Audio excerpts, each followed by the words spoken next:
Right, I'm back at this job, which I first fixed probably 2 years ago, and I've come back to second fix. I got these Saxby downlights going in, got some wall lights going in, switches and stuff. What's that? I think that's a thermostat, but switches, fan isolator, pendant, there's a heat and CO going there. You've probably seen various reels over the last couple of years of me doing this one up. Today I'm coming back to second fix all this side extension. I've done the kitchen, did that a while ago. It's looking lovely. The clients are doing it all themselves and they've done a really lovely job. So yeah.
Okay.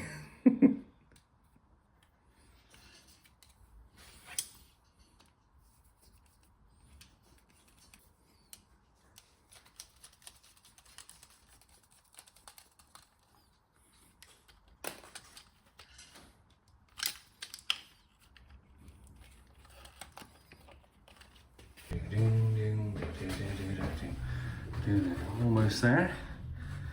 Slater, switch. Just got to lower these wall lights. Heat CO light.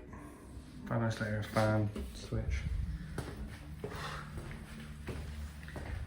Just got to connect up the Google Nest. Yeah, not bad going.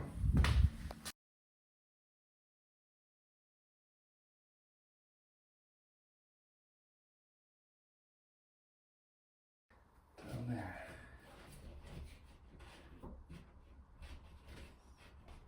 There it is. Oh.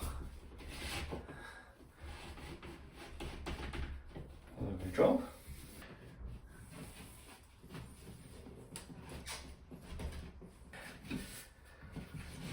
Whew. There we are.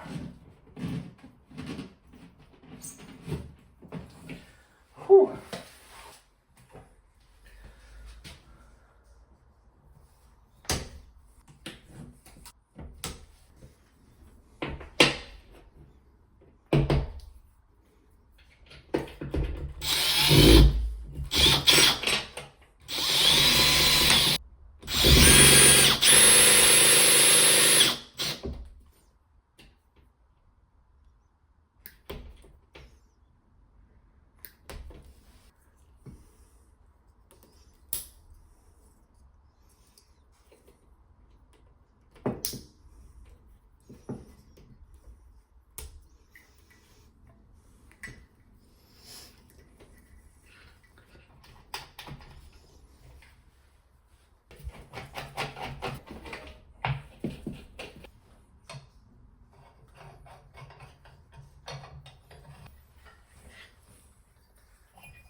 Right, this is the board at this place where I'm doing all the second fixing.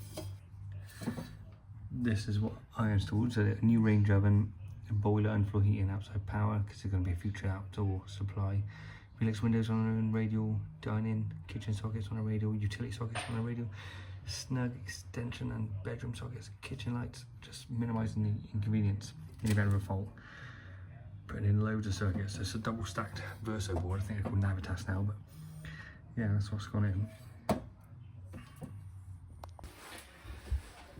Right, I've just got to finish wiring up the end of floor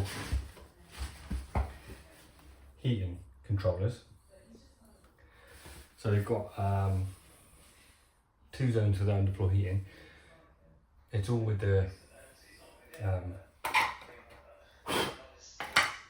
Google Nests. So they've got a Wi-Fi one that does the radiators in the old house, and then they've got underfloor heating in the kitchen.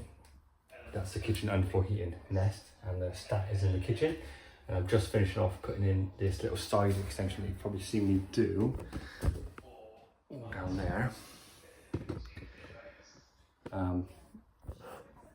This one is going to do the snug, the utility, and the WC downstairs. So we've got our 2 zones, and I've just got wiring. This one's straightforward, it's just live. It's going to be live. Grey is the neutral. I've got some sleeving here. So I've got a blue sleeving for the grey, for the neutral, sorry, and this switch line. I'm going to put some brown on it. I'm going to ferrule them up and pop them in. I already pre-wired all this up when I did the manifold.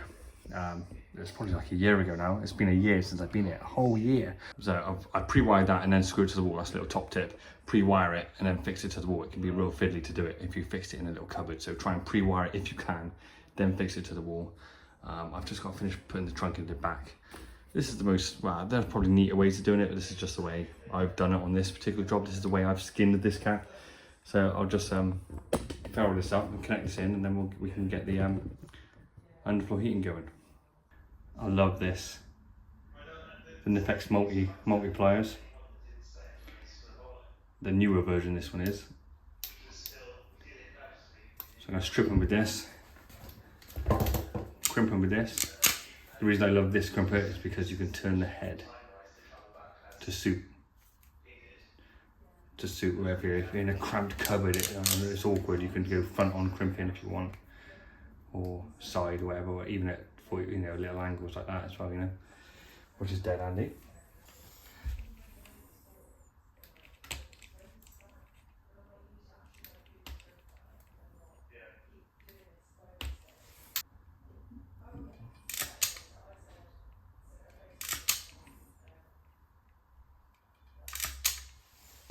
I don't know how much experience you've had with doing manifolds, underfloor heating manifolds, and stats and stuff, and thermostats. To be honest, it's not my favourite thing to do. Once I've connected I'll just connect that up into the T1 terminal. That's the signal for the stat. I understand the principle, and it's all basically just switching.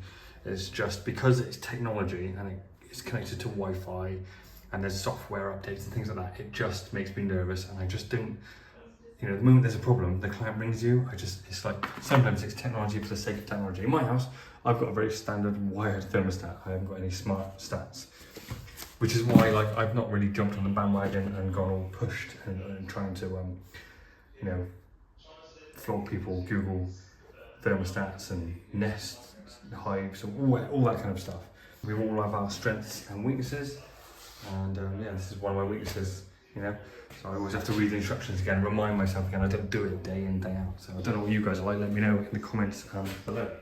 So I'm going to pop the neutral in first. Switch now.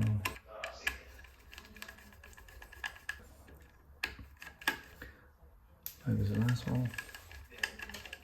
Right, and then we'll power it up and we'll check it's all doing what it's supposed to be doing.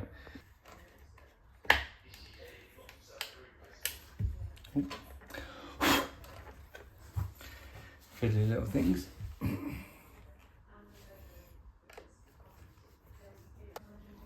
I always wire it with a 3-core. I know it's only 12 volt or whatever it is, but I always wire it with a 3-core in case, you know, the client or the next client decides they want a 230 volt one, you know. So I always like to wire it in 3-core because then you've got the option now to do them both. I know you could potentially wire it in flex if you wanted to, but yeah.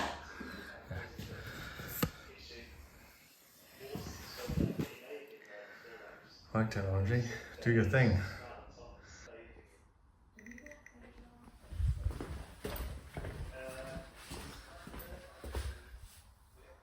So turned off, yeah. So zone 1 is the underfloor heating for the WC, the utility, and they're calling it the gym. I'm not sure. It's been called a few things. If I turn it up, I can hear it taking in. Send a signal. Force it on. Yeah. I'll just test this one a minute. Should be zone 2. Yeah. I'll just get my label up that. Then we'll go.